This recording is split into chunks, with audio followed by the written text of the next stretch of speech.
And now our final notes of the course deal with the end of the Cold War and the Ford and Carter administrations, and then the 444 days in which America was held hostage from 1979 to 1980, and then the rise of Ronald Reagan and the new conservatism, followed by the collapse of the wall, which you see in the photo before you, the collapse of the Berlin Wall, and a new set of problems on the horizon. One of the first things that characterized the 1970s was the American POWs in Vietnam coming home at last. What you see here is a photograph of a TV interview of Jeremiah Denton, who was one of the POWs held in Hanoi during the Vietnam War in a place called the Ho Loa Prison, which the Americans cynically called the Hanoi Hilton. It was during this interview in which Denton was forced to read a script provided to him by the Vietnamese saying that he was being treated well, that people watching it noticed that he kept blinking, and they realized that he was blinking in Morse code. And when they translated it, it said torture. And so this was the first evidence that the Americans were actually being tortured in their cells during the Vietnam War. For this, Jeremiah Denton was awarded the Navy Cross.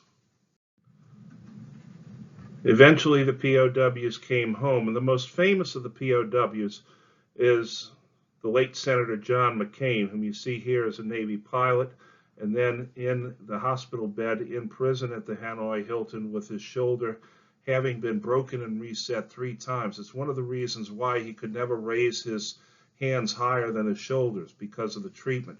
Because he was the son of a Navy admiral, the North Vietnamese wanted to give him an early release.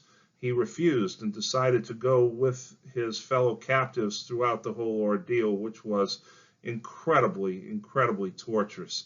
And here you see him after he has come home, shaking hands with President Nixon. Ironically enough, on the day that John McCain came home from Vietnam, the U.S. federal court sued 2 men for racial discrimination in housing. Those 2 men were Frederick and Donald Trump. The Vietnam War was also notable for the people who did not fight in the war. There were plenty of people who earned deferments or exemptions from the war. I've already mentioned the current president of the United States, who was given bone spurs. You also see in the upper left-hand corner the college picture of one Richard Cheney, Dick Cheney, who served as President George H.W. Bush's vice president. He was a graduate student during the Vietnam War and married, and therefore he got a deferment. There you see Dick Cheney on the right, looking keenly over at another interesting figure, Donald Rumsfeld, who was Secretary of Defense in the George W. Bush administration. And the picture at the bottom shows Cheney shaking hands with Ronald Reagan. Cheney would serve as Secretary of Defense in the George H.W. Bush administration. And they've recently done a movie about him last year called Vice. As the baseball season began in 1974, Henry Aaron of the Atlanta Braves, formerly the Milwaukee Braves, now approached Babe Ruth's sacred record of 714 home runs. Although he had done it in more seasons than Ruth, Aaron was anticipating this, as were many people throughout Major League Baseball. Aaron received a great deal of hate mail throughout this from white racists, calling him all sorts of words, saying that Babe Ruth's record should not be broken, especially by a black man. But in early April 1974, Aaron stepped to the plate against Al Downing of the Los Angeles Dodgers and sent a pitch into the left field bleachers. Vin Scully of the Los Angeles Dodgers broadcasting team said it best, that what a testament to see 50,000 people in the deep south city of Atlanta giving a black man a standing ovation. Aaron would go on to hit 755 home runs total, making him the all-time home run king until Barry Bonds eclipsed that some years ago, although it is believed to be a tainted record because of the steroids issue. 1976 was also the bicentennial of the United States, and Cities throughout the country celebrated in a variety of ways, but perhaps the most notable celebration was the flotilla of ships in New York Harbor around the Statue of Liberty. The country turned 200 years old in 1976.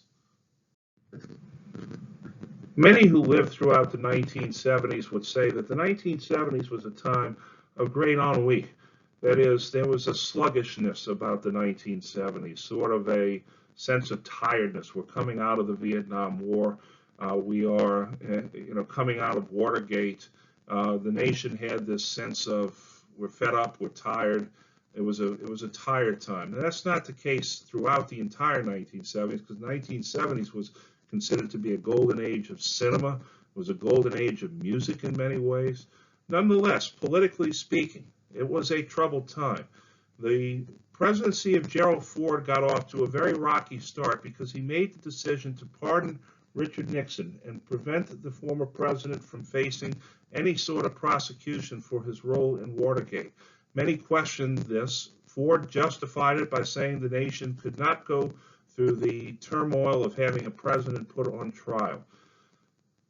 Well, we don't know how that has affected us today. Ford also used his veto pen quite a bit to veto congressional legislation. This was the time of the great OPEC embargo. We don't understand that today, but there were long gas lines for people waiting in line as gasoline went from 29 cents a gallon up into the $1 and $2 range, which is about average for today. Henry Kissinger, who's now Secretary of State, negotiated a ceasefire to the Yom Kippur War, yet another war between Israel and its Palestinian neighbors and Jordan and so forth. We had to deal with the fall of Saigon in April of 1975. The United States had been out of the war for 2 years. Nonetheless, the fall of Saigon was a tremendous sense of shame fell over the country as many felt that we had abandoned an ally in South Vietnam. The 1970s also saw the famous Roe v. Wade decision of the Supreme Court and the rise of the right to life movement. And now the Roe v. Wade is the ultimate test of any justice or judge who is seeking confirmation. This is also the time of affirmative action, in which the government makes attempts to try and rectify long-standing systematic racism in hiring practice. Affirmative action has been widely criticized. It's been widely lauded, depending on what side of the political spectrum you lay. All this led up to the election of 1976, and the Republican Party had a problem. A growing conservative right-wing movement was threatening to divide the party. Gerald Ford chose Robert Dole, senator from Kansas, as his running mate, but Ford got a heavy challenge from Ronald Reagan, the governor of California. And the speech that Ronald Reagan made at the end, conceding the nomination to President Ford, many said that he should have made before the decision had been made, and it might have divided the convention, and it might have given Reagan the nomination in 1976. The Democrats went for an outsider in their convention. They chose Jimmy Carter, the governor of Georgia, over a slew of candidates, including Morris Udall and another challenge from Senator Hubert Humphrey, but they went with the outsider in Jimmy Carter. And the Ford-Carter race was a very close one, went down to the last few hours, but it was a rather dull race despite all this. And so now Jimmy Carter becomes president of the United States. And there you see the Ford-Carter breakdown in the election, the blue states for Carter and the red states for Ford. Notice the solid Democratic South still holding fast, but you're starting to see a crack. The state of Virginia goes Republican for Ford, and that's the harbinger of what is to come for the Republican Party in the South, even though it lost this election. Today, Jimmy Carter is well known for being sort of the grandfatherly old fellow that goes around building homes and doing all sorts of good things, occasionally serving as a peace envoy toward North Korea and so forth to rescue down prisoners and so forth. But Jimmy Carter, as President of the United States, had a very troubled presidency. Part of his problem is that he was an outsider, and he did not work very well with his own party in the Congress. Carter's presidency was based on what was called moral diplomacy, an attention to human rights. Carter was from Plains, Georgia, a graduate of the U.S. Naval Academy, a very devout Southern Baptist, well known for his soft-spokenness as president, with his Plains, Georgia accent like this. His big problem is that he got up on the TV one night and he said that the nation was suffering from a national malaise. That is the sort of the tiredness, the ennui that the nation was going through in the 1970s, and that we needed to put on sweaters during the energy crisis and turn down the heat and save a little bit more. And this got a great big push from the right, saying we need to start focusing more on our greatness as America and to ignore things like this. Carter also did not have much success with the SALT II Treaty of 1979. It was withdrawn from consideration by the Senate. Carter had to deal with the Sandinista Liberation Front that was growing in Central America, especially in the country of Nicaragua. There was, of course, the 1980 Olympic boycott, in which the United States refused to send its athletes to the Olympic Games that were being hosted in Moscow that year. And this was a response to the Soviet invasion of Afghanistan in 1979. The Carter Doctrine mandated that any incursion into the Persian, doesn't that make sense, by any power would be met by a use of force. This was basically telling the Soviets, you went into Afghanistan, you're going no further. And this, of course, is the time of the energy crisis, which pales now in comparison to what we're going through today in regards to the COVID-19. But at the time, it was considered to be a big stain on the Carter presidency.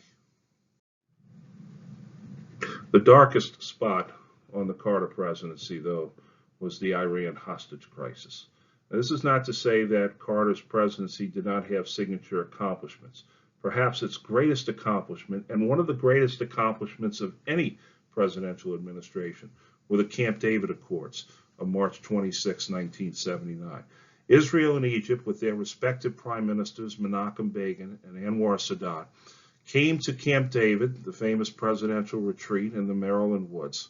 And there, Carter had Begin and Sadat basically sit down after they had been shouting at each other across the table, had them come back for basically a social coffee session. And there, Carter started asking them about their grandchildren. And as they began to talk about their grandchildren, they began to realize that they are human beings on the other side of the table. And as a result of this, the first peace treaty between the state of Israel and an Arab nation was signed. Now, this did not come without consequence. Anwar Sadat would later be assassinated by militant Islamics who did not agree with the treaty with Israel, and he would be succeeded by Hosni Mubarak, who just recently, a few years ago, was removed as the leader of Egypt. But the big problem in the Middle East was Iran. Iran had been a close client state of the United States from the Second World War onwards. But in 1979, a fundamentalist Islamic revolution rose up and deposed the Shah of Iran. They then called back into service Ayatollah Ruhollah Khomeini, who had been living in exile in Paris at this time.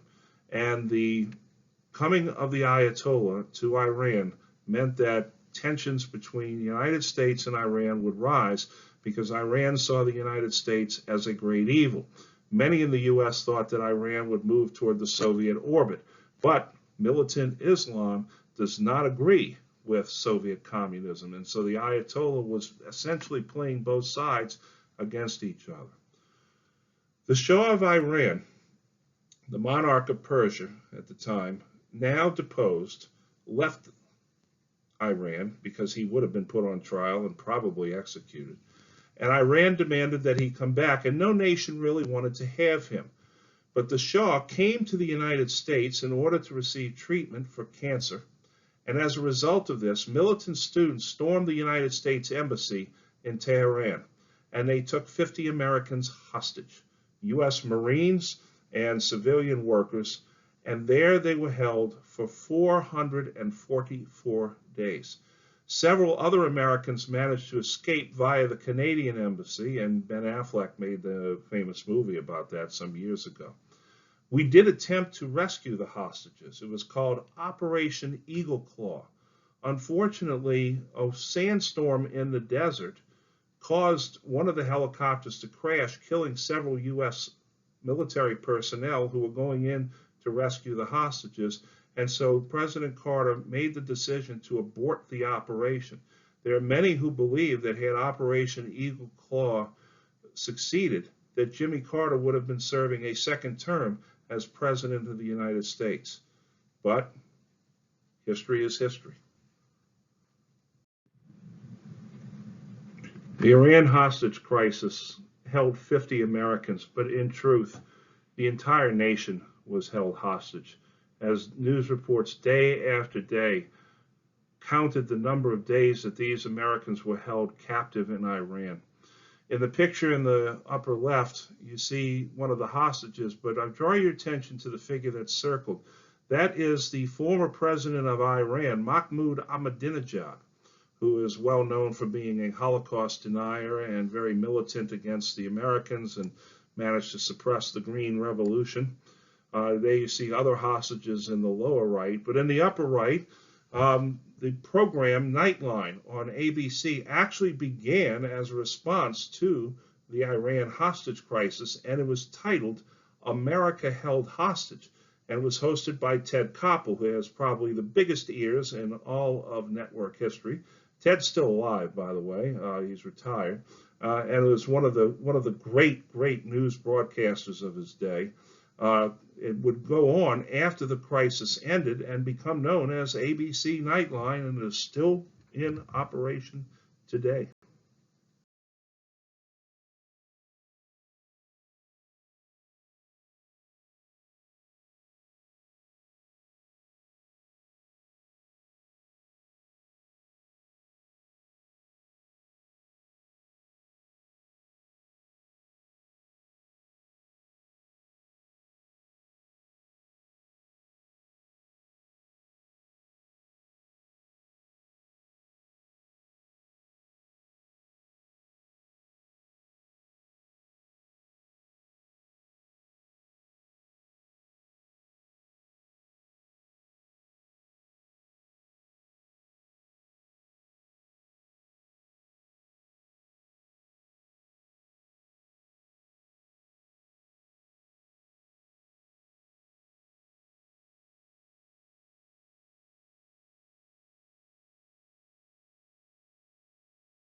The troubled Carter presidency, the national melees, the apparent staleness of the Cold War, and most importantly, the Iran hostage crisis paved the way for Ronald Wilson Reagan, the second son of a family. He was nicknamed Dutch because of his Dutch boy haircut. He was young and handsome. He found his way into broadcasting as a radio broadcaster early on, calling baseball games. And then he moved into Hollywood and became quite a strong leading man at the time. His most famous role, perhaps, was that of the famous George Gipp of Notre Dame, from which he earned his nickname, the Gipper. He then moved into presidency of the Screen Actors Guild of America, where he actually served as an undercover FBI informant, letting the FBI know who were members of the Communist Party in Hollywood. Because of this and other things, in the end of his marriage, his career stagnated, and he was sort of a boat adrift. But then he gravitated in toward politics, especially after he met his wife, Anne Frances Robbins, who changed her name to Nancy Davis, and he married her in a second marriage and became Nancy Reagan. And she began to engineer his career a little bit better. He became the host of GE Theater, and then he managed to win the governorship of California, becoming a strong voice for the right wing of the Republican Party, where he had formerly been a member of the Democratic Party. He then made a strong challenge to Richard Nixon in 1968, an even stronger challenge to Gerald Ford in 1976. And in 1980, he rose up to take the nomination essentially away from George H.W. Bush, who believed that he was the rightful nominee, made H.W. Bush his vice presidential nominee, and was elected 40th President of the United States in 1980 at the age of 69, which made him the oldest president ever elected to the office at the time. The conservative movement, which had taken a very strong hit because of the Barry Goldwater years, now made a triumphant return with Ronald Reagan. The election of 1980 saw the Democratic field fractured.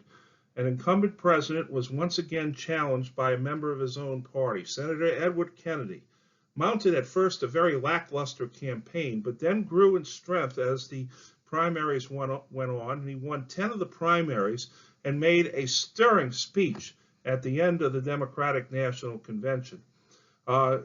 And did not exactly call for unity in the party. He was a strong opponent of President Carter, who chose Walter Mondale as his vice presidential nominee yet again. The Republicans also had a strong fight. It was Ronald Reagan versus George H.W. Bush, President Bush 41. At first, the two men were very much at odds with each other and got into heated arguments on the stage, but eventually Reagan began to capture the momentum and took the nomination, and then as a sop to the more liberal wing of the Republican Party, he went with George H.W. Bush as his vice president. And Reagan's platform was the New Conservatism. The New Conservatism would be a rollback of the Great Society. In fact, it would be a rollback even of the New Deal. There would be massive deregulation. There would be price wars. And there was the sense of pride in America, wrapping yourself in the flag. You're proud to be an American again. This was the anti-Malaise candidacy of Ronald Reagan. And because of Operation Eagle Claw and the hostage crisis, Reagan gained a major victory over the incumbent President Carter.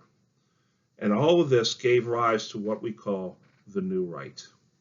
There were groups, especially among the evangelical whites of the South, the Moral Majority led by Jerry Falwell, and the Christian Coalition, which energized evangelical white Protestants to take up Republican causes, especially social causes, that is, abortion, legislation against homosexuals, and other social movements in the country. This is what the New Right would focus on. Reagan himself was known as the great communicator because he had an ease of speaking, no doubt due to his days as an actor. He portrayed a great image to the American people. But he was definitely imbued with the right wing of the Republican Party that had reached out during the Southern strategy to bring in disaffected Southern Democrats. Where does Reagan make his announcement of his candidacy for the presidency? He does it in Philadelphia, Mississippi, the place where the 3 civil rights workers were murdered, and he talks about states' rights. Reagan also now begins to embrace what is known as supply-side economics, or trickle-down economics. That is, tax cuts for the wealthy and affluent will free up money, and that money will then trickle down to the rest of us as it is spent in the economy. George H.W. Bush during the campaign called it voodoo economics, and there are still many today that debate whether or not trickle-down economics actually work.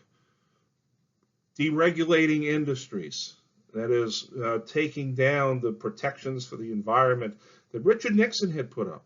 Again, saying that this will allow more money to be made in the economy. This is the 1980s. It is the me decade. This is the time of big cars and lots of money, the pursuit of wealth. And also, Ronald Reagan came in saying that the national debt was too high. The national debt begins to expand even under Ronald Reagan. And where is that money being spent? No longer on the social programs of the Great Society, but instead into the military defense industry. Because if you're going to embrace American greatness, therefore, Reagan says you have to embrace the power and the might of America. We need to have the best weapons. We need to have the strongest military in the world. Reagan had some unparalleled successes during his time. The most notable, of course, was the collapse of the Berlin Wall. But this did not say that Reagan did not have his troubles during this period. He had particular trouble with terrorists, specifically the Palestine Liberation Organization, which backed terrorists with financing from Iran. There was the infamous Beirut embassy bombing of 1983, in which 241 Marines were killed in their barracks by a truck bomb. Americans were still being held hostage even under Ronald Reagan. Even though the 50 American hostages had come home from Iran, there were plenty of hostages in the Middle East. The most notable of them was Terry Anderson, a worker in the Middle East. Reagan now begins to engage the Soviets in sort of almost a death grip. He calls the Soviets the evil empire. The Soviet Union by this point had become a decrepit institution run by decrepit men. After Leonid Brezhnev died, Yuri Andropov, who was the head of the KGB, now takes over, but Andropov was dying of cancer. After Andropov takes over, he dies, and then he is replaced by Konstantin Chernenko, who was simply nothing more than an incompetent apparatchik whose job was essentially to light Brezhnev's cigarettes. Yet, for all of this, despite the fact that the Soviets were beginning to crumble, Reagan increases the military budget and then promotes one of the most fantastic bluffs in the history of all weapons systems, and that is SDI, Strategic Defense Initiative, called the Star Wars defense. It made the Soviets apoplectic. It meant that there would be a series of satellites thrown into space in orbit around the Earth that would use lasers to knock down missiles. And for this, the Soviets were finally brought to the table to start talking and negotiating for a ratchet down in nuclear arms. There was a small little invasion in the 1980s. The island of Grenada had been invaded by Cuban freedom fighters, and Reagan, knowing that there was a medical school for very rich, affluent kids who couldn't get into American medical schools, was down there. And so we sent the army to go and rescue the Americans from Grenada. And so that was a small, tiny little war that was played up big time. But the biggest problem that Reagan had was what was called Iran-Contra. A Beirut newspaper broke a story that the Americans were actually selling arms to Iran and then having the Iranians release hostages in Lebanon as a result of this. And then the money that we made from the sale of the arms to Iran would be funneled to the Contras who were fighting in Nicaragua in Central America. Okay? Well, the story breaks in a Beirut newspaper, but then it catches on, and then it catches fire in the American press. And suddenly you have a scandal. You have Senate hearings. And up to the front steps Oliver North, who's a frequent contributor now on Fox News. Oliver North was a Marine colonel who was working in the Office of National Security. And his boss, John Poindexter, an admiral in the U.S. Navy.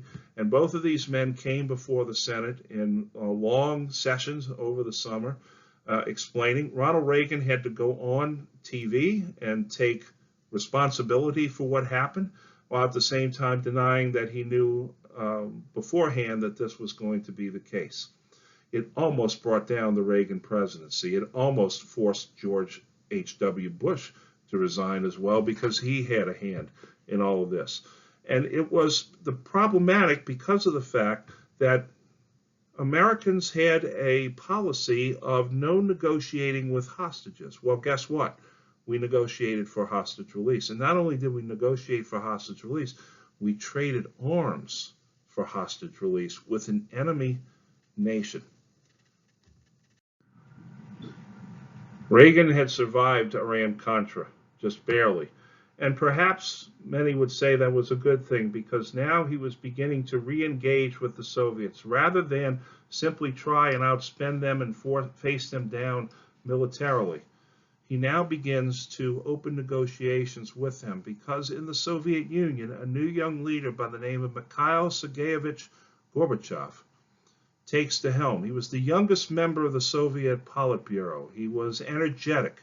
He did not represent the crusty old Brezhnevs of the past.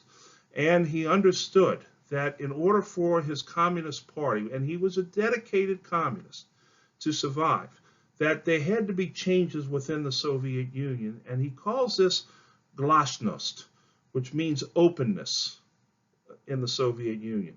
And then he said the government needs to be made more efficient, the Soviet state needs to be restructured, and this is called perestroika, which means restructuring of the Soviet bureaucracy. And so there was more openness. There was more access for reporters. People from the West were invited to come and visit more often. The government was streamlined. Some of the old apparatchiks were retired and sent to their dashas by the Black Sea. And he reaches out to Ronald Reagan, and they meet at a summit in Geneva in 1985. And there you see the beginnings of the talks between the two men, Reagan and Gorbachev, two old opponents, now beginning to engage each other and become friends, friendly with each other. The next big meeting is at Reykjavik in Iceland in 1986. This is the famous meeting in the parking lot afterwards, where they couldn't quite come to an agreement on the problem of Star Wars, the SDI issues.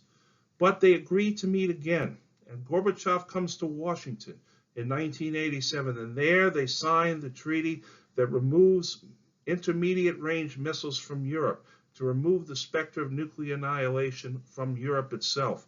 And then the Moscow Summit in 1988, in which they signed the Great Treaty, which has since been abrogated by both the United States and the Soviet Union, to limit the number of nuclear missiles. Gorbachev had come to power in the Soviet Union for one purpose and one purpose only: to save communism. He was not some sort of enlightened, Western-leaning guy who wanted to see more Western-style democracy. He wanted to save the communist system. And in that, he failed. And one of the reasons that he failed is because the Soviet Union, spending so much on defense, spending so much on keeping its allies in the Eastern Bloc states afloat, simply went bankrupt. Now, communism did not come to a halt under the Reagan administration. It happened under the Bush 41 presidency. And the problem was simply the amount of debt and the lack of economic growth had gotten past the point where Gorbachev could do anything about it, if there was anything to do about it. The Soviets begin to withdraw financial support from their allies, and Hungary, Czechoslovakia, Poland, Bulgaria, and East Germany all begin to vote out the communists. What began as simply an economic referendum now becomes a national movement, and the countries all start celebrating the end of communism. In the 1950s, the Soviets would have invaded and put an end to that. They do nothing. All of these states in the East have peaceful revolutions. People just turn out in the streets and the government just ends. The only place there was violence was in Romania, where Nicolae Ceausescu and his wife Ileana are eventually caught after being overthrown, put on trial, and executed on Christmas Eve of 1989. 2 years later, the Soviet Union collapsed. Gorbachev, who was overthrown at first by more more radical members of the Politburo, now incite a revolution among the people who protested this. Gorbachev has returned from his quote-unquote exile, but he cannot stay in power much longer as the Russian people now begin to rise up and throw off the yoke of communism. The Soviet Union collapses. It's replaced temporarily by what is called the Commonwealth of Independent States, led by Russia, and then all of the surrounding states, Belarus, the Baltic republics, Ukraine, Tajikistan, Kyrgyzstan, Tajikistan, Kazakhstan, Georgia, Armenia, Azerbaijan. All of these states now begin to declare their independence from the Soviet Union and from the Russian sphere. And so, with very little violence other than in Romania, and that's limited to just the dictator and his wife, communism comes to an end. And everybody was happy. And yet, as I've often said in this class, there is a dark side to the force. The end of communism also begins to unleash forces in those communist nations that had, for a long time, had their forces suppressed. And now that they're no longer suppressed, they start going back to hating each other over petty national rivalries, such as the Bosnians and the Serbs and the Ukrainians and the Russians and the Moldovans and the Albanians and the Kosovars and the Croats, and so on and so forth. It begins a new set of problems in a new century. Here you see Ronald Reagan and Mikhail Gorbachev signing the treaty to reduce nuclear missiles, to cut down the number of nuclear missiles produced, and to destroy the number of nuclear missiles that are already in service. On the left, you see Mikhail Sergeyevich Gorbachev with his famous birthmark on his head, signing the treaty, with Reagan, of course, on the right. And Ronald Reagan, in a very smart, wise move, brought the leaders of the Senate with him to Moscow for this signing, so that the Senate would very quickly ratify this treaty. This is the treaty that is now being abrogated by the current administration, as well as by the Russian government. In the upper left, you see the crowds convening in the streets of Prague, of the Czech Republic. At the time, Czechoslovakia, now it's the Czech Republic and Slovakia. This was called the Velvet Revolution. On the right, you see the Romanian flag being waved, and in the lower right, propaganda saying it's all come to an end in Hungary. The iconic image of the end of the Cold War was the collapse of the Berlin Wall. East Germany now opened the borders between it and West Germany, and East Berlin and West Berlin, and the citizens of Berlin gathered around the wall, and then, realizing that the kill zone no longer existed, climbed up on top of the wall, began to hammer at the wall, began to break the wall down. News reporters like Tom Brokaw and Dan Rather and Peter Jennings all climbed up onto the wall to broadcast. This was December of 1989. This was a glorious time in all of the world, as the end of the Soviet Empire was coming forward and a new era was opening. Many said that this would be a new era of peace.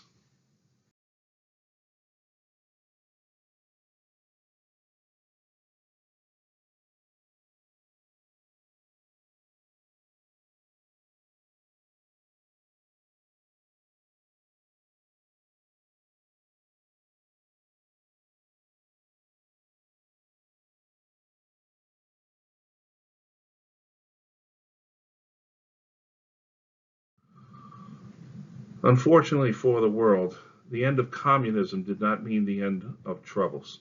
It simply meant an era of new issues, of new problems that would exist and rear their ugly heads over time.